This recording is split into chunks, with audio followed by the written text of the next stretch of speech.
Okay, we're back. This is Math 200. We're looking at chapter 9, 9.2.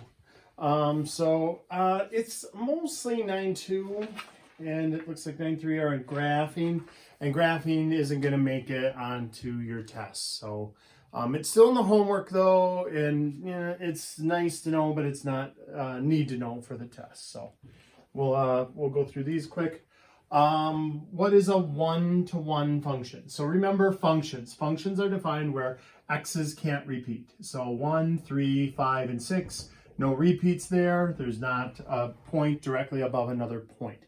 So there's like the vertical line test, remember. And so if it's a one-to-one function, that means that the y's also don't repeat.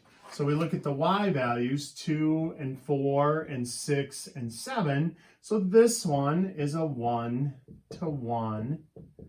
function.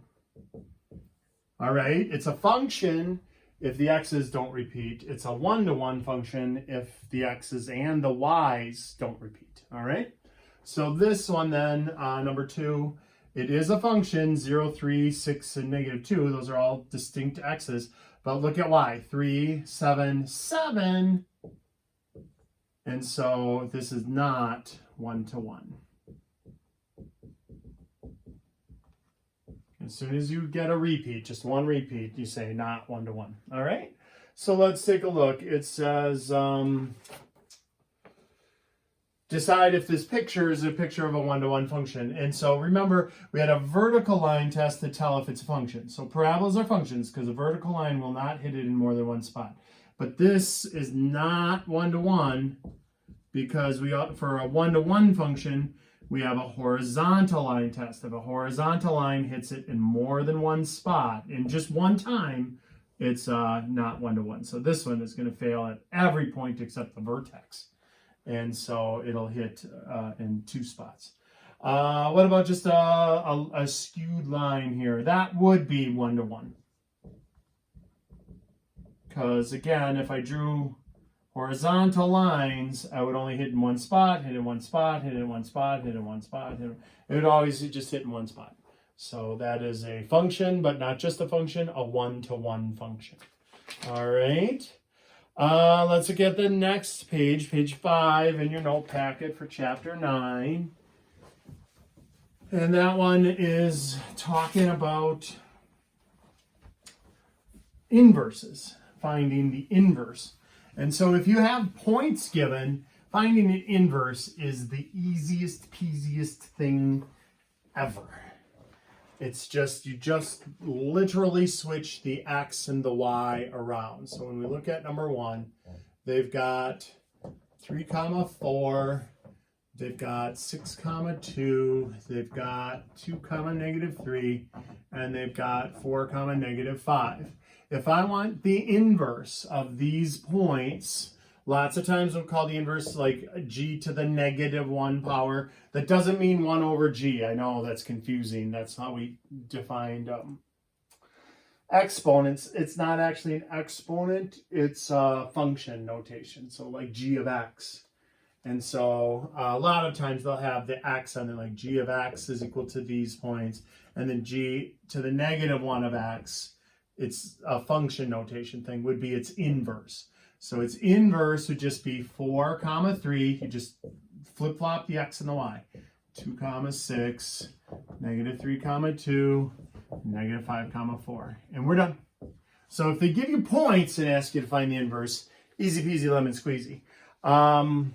If they give you an equation, it's a little harder. So look, they give you an equation. F of x is equal to 6x minus 1, and they want me to find the inverse. So this is what we do. First of all, remember f of x is a fancy way of writing y.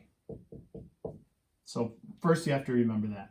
Now, like how I switched the actual x and the y values here, I'm going to do that here. I'm going to make this an x, I'm going to make that a y, and then I'm going to solve for y.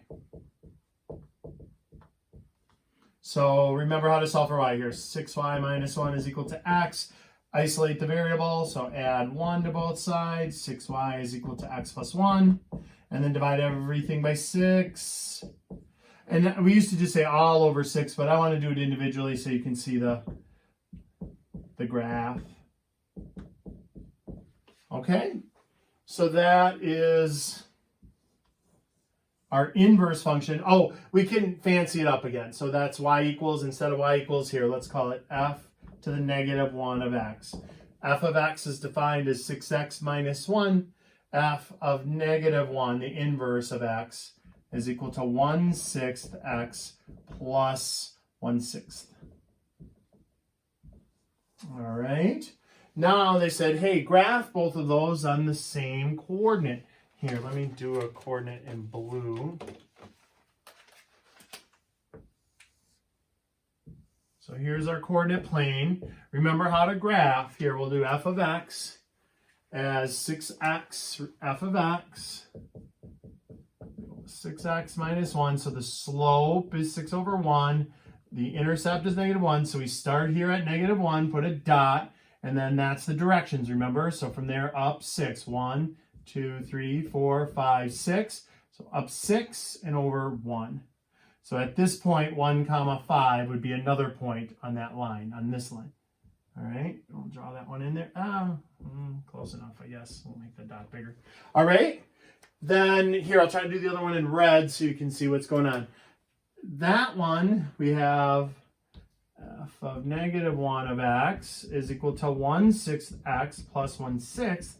So our slope is 1/6 and weird starting point 1/6. So we'll start just over 0. And we'll go up 1 and over 1, 2, 3, 4, 5, 6. And then we'll put that line in. And the cool thing about those two lines are they're actually, oh yeah, you can see it pretty good. All right. They're actually reflections over this line, y equals x. They're mirror images over y equals x, which makes sense because every x value here was turned into a y value there, and every y value there was turned into an x value there. So the x's and y's switched around. And so it'll be a mirror image over y equals x. That's true of any inverse. Also, if we sub in this inverse into that one, take f of negative 1 of f of x, it'll turn out to be x. And if we take that inverse and sub it into that one, it'll also turn out to be x. Everything will go away. All right. Okay.